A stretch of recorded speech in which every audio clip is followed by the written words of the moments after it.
ஒரு டேஸ்ட்டான முருங்கைக்கீரை சூப் பண்ணுறதுக்கு 2 கைப்பிடி முருங்கைக்கீரையை வந்து க்ளீன் பண்ணி வச்சுக்கோங்க. ஒரு தக்காளி, 10 சின்ன வெங்காயம், ஒரு 4-5 பல் பூண்டு, ஒரு துண்டு இஞ்சி எல்லாத்தையும் எடுத்துக்கோங்க. குக்கரில் கழுவி வச்ச முருங்கை இலைகளை சேர்த்துக்கோங்க. தக்காளியை கட் பண்ணி போட்டுக்கோங்க.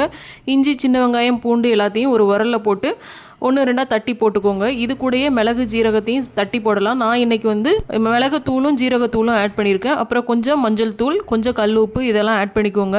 அப்புறம் இது கூட ஒரு 2 டம்ளர் தண்ணி சேர்த்துட்டு குக்கரில் 2 விசில் வச்சு எடுத்துருங்க.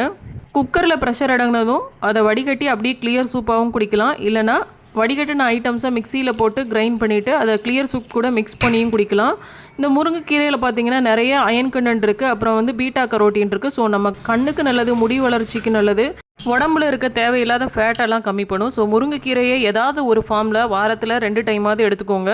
விட்டமின் டானிக்ஸு, டேப்லெட்ஸுன்னு தேவையில்லாத மருந்து மாத்திரைகளை கடையில் போய் வாங்கி சாப்பிட்றத விட இப்படி இயற்கையில் கிடைக்கிற அற்புதங்களை பயன்படுத்துவோம்.